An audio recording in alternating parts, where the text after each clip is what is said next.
নমস্কার বন্ধুরা, নিত্য অনিত্য চ্যানেলে সবাইকে স্বাগত। আজ চলে আসলাম প্রিয় রেসিপি বেগুন ভর্তা। এই শীতের বেগুনের ভর্তা দারুণ লাগে গরম ভাত বা রুটির সাথে। চলুন দেখতে থাকুন। আমি এখানে দুটো বেগুন নিয়েছি বড় সাইজের, আর নিয়েছি ধনেপাতা, রসুন, পেঁয়াজ, টমেটো, শুকনো লঙ্কা, কাঁচা লঙ্কা আর সরিষার তেল। প্রথমে আমি বেগুনগুলোকে ভালো করে চেক করে নিয়ে জলে ধুয়ে নিয়েছি। এবার আমি দেখুন একটা কাঠির সাহায্যে ছোট ছোট ছিদ্র করে নিচ্ছি। দুটো বেগুনেই আমি ভালো করে ফুটো করে নিচ্ছি। এবার আমি সরিষার তেল বেগুন দুটোতে মাখিয়ে নিলাম।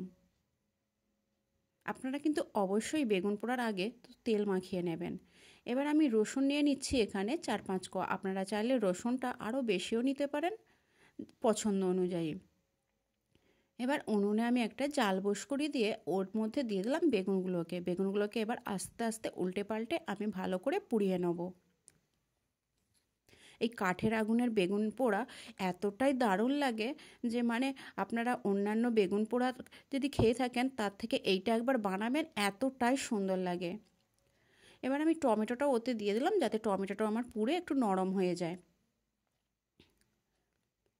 আর আমি যেভাবে করি দেখুন, আমি বেগুনটাকে ডাইরেক্ট এই কাঠের আগুনের মধ্যে দিয়ে দিই, তাতে আরও টেস্ট দ্বিগুণ বেড়ে যায়। আমি পুড়িয়ে নিয়েছি আগুনের মধ্য দিয়ে, এই রকম পুড়েছি দেখুন, এতটাই ওপরটাই পুড়বেন, ভেতরে একটুও পুড়বে না। এবার রসুন আর শুকনো লঙ্কাটাকেও আমি পুড়িয়ে নিচ্ছি। যেহেতু বেগুনটা খুবই গরম আর বেগুনটা একটু কাঠের মধ্যে আগুনের মধ্যে দিয়ে দিয়েছিলাম, সেই জন্য আমি একটু ধুয়েও নিলাম।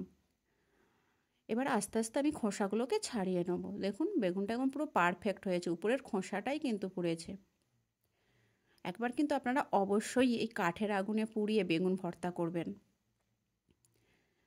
আমি দুটো বেগুনকে ভালো করে ছাড়িয়ে নিয়েছি। এবার টমেটোটাকেও আস্তে আস্তে ছাড়িয়ে নিলাম।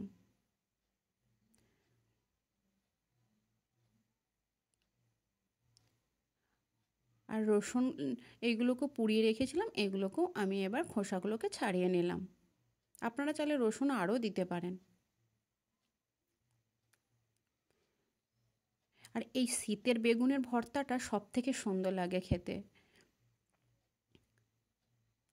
দুটো শুকনো লঙ্কাকে যে পুড়িয়েছিলাম ওটাকে আমি নুন দিয়ে মেখে নেব। আপনারা ঝাল নিজের পছন্দ অনুযায়ী ব্যবহার করবেন, আরও ঝাল দিতে পারেন বা কমও দিতে পারেন। রসুনগুলোকে মুলে নিচ্ছি, রসুনগুলো একেবারে সেদ্ধ হয়ে গেছে। এবার আমি এক এক করে সবগুলোকেই মুলে নেব। বেগুনের আমি বোখাটাকে কেটে ফেলে দিচ্ছি। আর বেগুন আমি ভালো করে বেগুন পোড়ার আগে চেক করে নিয়েছিলাম, তবু একবার আমি চেক করে নিচ্ছি।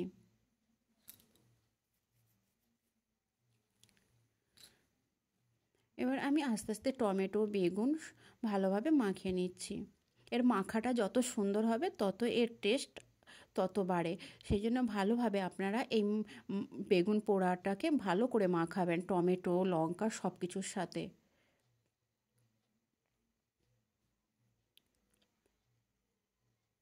রুটি বা ভাতের সাথে এতটাই দারুণ লাগে খেতে, আমি তো বিশেষ করে রুটির সাথেই খেয়ে থাকি। দিলাম কাঁচা লঙ্কা কুচি, ছোট পেঁয়াজ কুচি আর একটা বড় পেঁয়াজ কোচানো, ধনেপাতা কোচানো, আর দিলাম জিরে ভাজা। অল্পই দিয়েছি, 1 টেবিল চামচের মতো। জিরেকে বাড়িতে ভেজে গুঁড়িয়ে রেখেছিলাম। আর দিলাম 1 টেবিল চামচ সর্ষের তেল। আর দিলাম স্বাদ মতো নুন। আগেও যেহেতু লবণ ব্যবহার করেছি লঙ্কার সাথে, তাই আর লবণটা আমি পরিমাণ মতো বুঝে দিলাম। এবার ভালো করে মেখে নিলাম। আমি একটা রসুন আর একটা কাঁচা লঙ্কা দিয়ে এটাকে আমি একটু সাজিয়ে নিলাম। আর ওপর থেকে দিয়ে দিলাম 1 টেবিল চামচের মতো সরিষার তেল। এইভাবে অবশ্যই ট্রাই করুন। বন্ধুরা, পাশে থাকার জন্য ধন্যবাদ।